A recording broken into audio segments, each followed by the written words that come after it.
Christophe Andelade, bonjour. Bonjour. Alors c'est une reconversion complète, on vous retrouve aujourd'hui au président d'un pôle sur la presse de l'Aquitaine et aujourd'hui donc sur l'énergie, le journalisme écologique, le greenwashing. Comment ça se fait ce virage? Ah, vous appelez ça du greenwashing? Oui, mais vous avez raison.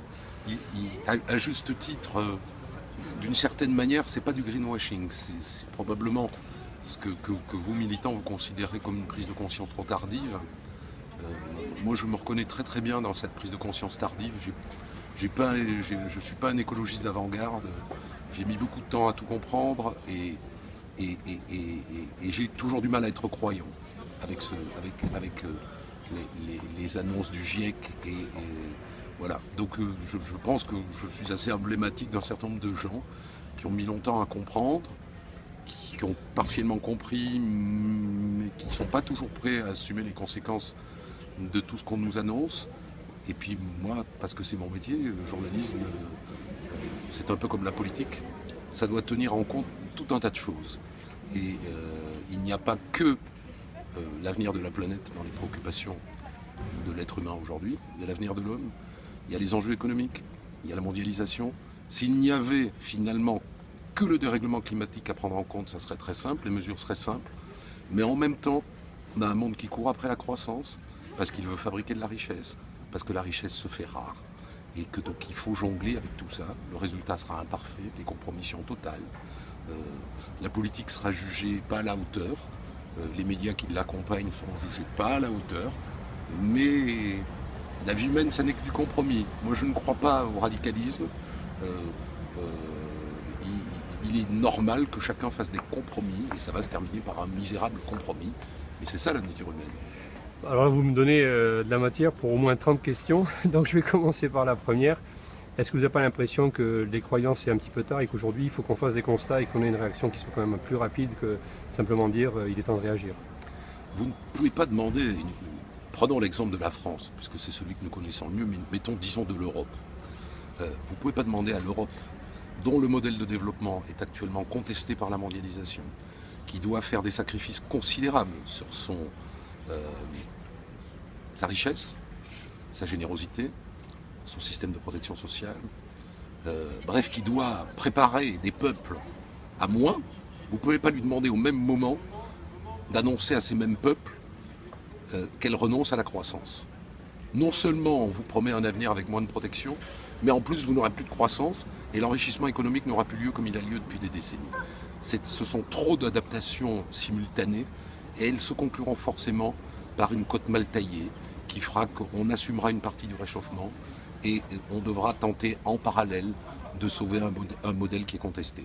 C'est plus compliqué que ça. Vous appelez un radicalisme des décisions, mais personne ne peut annoncer aujourd'hui à des gens à qui on a déjà dit d'une certaine manière vous serez plus pauvres demain que vous ne l'êtes aujourd'hui. Non seulement vous serez plus pauvres, mais tous vos systèmes de fonctionnement vont changer. C'est beaucoup. Ça prend donc plus de temps que prévu et ça ne tient pas évidemment compte des échéances climatiques. Voilà, ça sera imparfait, mais parce qu'il y a trop d'enjeux à gérer en même temps. C'est monstrueux ce qui arrive. Mais justement, est-ce que ce n'est pas un changement de paradigme? Est-ce qu'on n'est pas en train de s'appuyer sur des systèmes qui sont tous en train de s'effondrer les uns après les autres? Parce que notamment, qu'est-ce qu'on a fait? On a placé la croissance, donc l'argent, au milieu du fonctionnement des gens, et on se rend compte que ce système, il s'épuise, il épuise les gens, il épuise la planète, etc. Et on est dans l'urgence du changement parce que malheureusement, même si demain on a une belle Mercedes ou une Rolex, comme disait M. Ségala, ça ne servira à rien puisqu'on ne pourra pas respirer, on aura aussi un masque à gaz, on aura des enfants malades, on n'aura plus je veux dire... Vous racontez un être humain comme si nous étions forcément pragmatiques. Regardez, je fume une cigarette. Ça fait 50 ans qu'on me dit que ça va me donner le cancer du poumon. Et pourtant je la fume. C'est donc que je ne suis pas forcément rationnel. De la même manière, on nous dit aujourd'hui le réchauffement climatique nous emmène dans le mur sur le plan humain et nous allons continuer à réchauffer partiellement cette planète et donc à nous approcher du mur. Parce que ça n'est pas le seul souci que nous ayons. Ouais, moi, par exemple, sauver ma santé, c'est pas mon seul souci. C'est votre libre arbitre. Vous fumez, vous, ça implique rien pour moi. Alors que par contre, si vous avez un fonctionnement qui aujourd'hui, on est tous reliés. Ça s'appelle la physique quantique. On est tous reliés par nos actions. Dès qu'on fait quelque chose, il y a des impacts qui se font dans le monde entier. Vous avez un fonctionnement qui vous regarde, c'est votre libre arbitre, vous avez le droit de fumer si ça vous fait plaisir.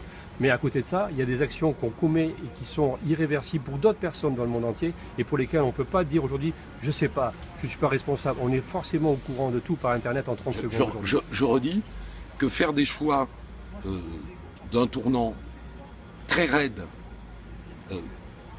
pour stopper le dérèglement climatique, des choix économiques très raides, aurait des conséquences humaines, peut-être plus lourdes ou aussi lourdes. Donc je crois que chacun est obligé d'arbitrer. Le journalisme doit bien comprendre que les politiques ne peuvent pas prendre des mesures radicales. Les choses se font lentement, ce sont des inversions de tendance, ça se joue sur des décennies, mais enfin soyez pas pessimistes. Il y a 5 ans encore, le dérèglement climatique était considéré comme une fantaisie. On invitait les prévisionnistes du GIEC, où on invitait Nicolas Hulot. Il nous disait ça ne peut pas continuer comme ça. On lui disait vous avez bien raison Nicolas. Et puis dès qu'il était parti, on continuait comme avant. Bon, 5 ans après, ça a changé. Donc ça va assez vite, mais pas assez vite au regard des enjeux climatiques. Ça sera imparfait. Il y aura un réchauffement. Aujourd'hui, il y aura un réchauffement. On peut même envisager que le réchauffement soit supérieur aux 2 degrés. Mais il sera inférieur à ce qu'il aurait été si tout ça n'avait pas eu lieu. Le monde va forcément s'adapter lentement, trop lentement, parce que ça n'est pas le seul souci qu'il a actuellement. Et regardez comme c'est compliqué. Alain Rousset disait, le président de la région Aquitaine disait quelque chose en introduction d'intéressant. Il disait, le réchauffement climatique dans la région Aquitaine a des conséquences déjà visibles. Mais il disait aussi, ça rallonge la saison touristique. Les gens étaient à la plage pour le week-end de Toussaint, sur la côte basque. Et l'homme politique qu'il est évidemment obligé de constater que ça n'est pas si mal sur le plan économique pour l'industrie du tourisme sur la côte basque que d'avoir une saison qui va débuter au 15 juin et finir au 1er novembre. Donc, lui est obligé, et toutes les sociétés sont obligées de composer avec ses inconvénients et ses avantages. C'est indéniable. Et si je résume un petit peu ce que vous avez dit, donc aujourd'hui on est devant un problème dont tout le monde a conscience et pour lequel un certain nombre d'initiatives sont prises, et il y en a dans le monde entier heureusement et grâce à Dieu merci, mais par rapport à ça, l'ensemble de ces initiatives ne sera pas suffisant pour pouvoir limiter la casse. On sait qu'on va avoir un accident, oui, mais on met la ceinture et on ferme les yeux en se disant peut-être qu'il y en a qui vont s'en sortir ou pas. Il va y avoir des manifestations sur lesquelles nous, on ne peut absolument rien prévoir, qui sont des manifestations biologiques de la Terre. Oui. Comme ça s'est déjà produit dans de nombreuses circonstances. Le président a évoqué toutes les inondations, etc., en Vendée, etc. Et ça va continuer, puisque aujourd'hui la Terre envoie des signaux manifestes que l'être humain ne prend pas en compte. Oui, mais parce que ça n'intéresse pas. Mais pas parce qu'il n'est pas dans le même temps. Parce qu'il est dans une organisation fine, parce que le monde s'est organisé au fil des décennies d'une manière qui ne lui permet pas aujourd'hui de prendre des tournants aussi brusques. Parce que le monde est construit sur l'idée d'une croissance, et que donc le temps qu'un monde libéral et le temps que la mondialisation comprenne que les inconvénients vont l'emporter sur les avantages, ça sera trop tard. Mais on le constate, on le regarde, on le regrette, mais n'empêche qu'on n'a pas de prise dessus. Alors un exemple, vous êtes un élu politique de très haut niveau, on vous dit demain, Fessenheim, il faut le fermer. Là, tout le monde répond, oui mais c'est 1200, 2000 emplois qui sont supprimés, on ne peut pas faire ça dans une région.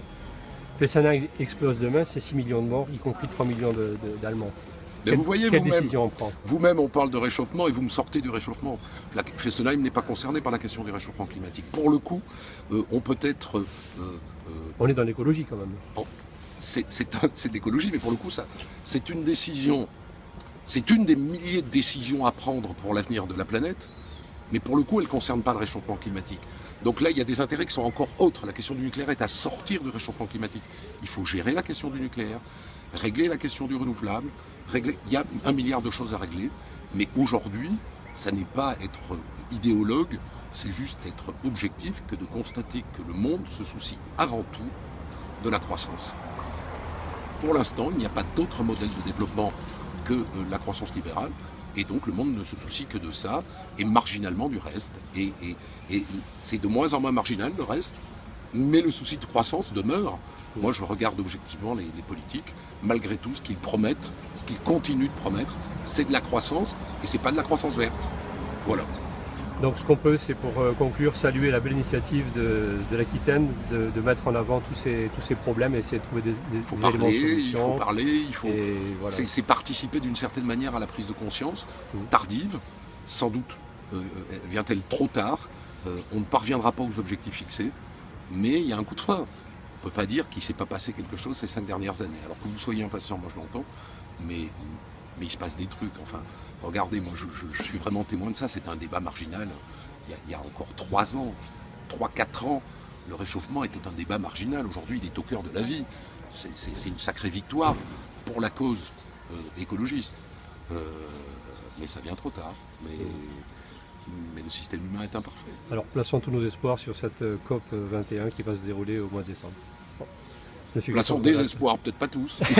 Non, plaçons l'espoir, parce que désespoir c'est un petit peu ambigu. Mais sans de là, des espoirs. Je vous remercie beaucoup et je vous souhaite une très belle journée.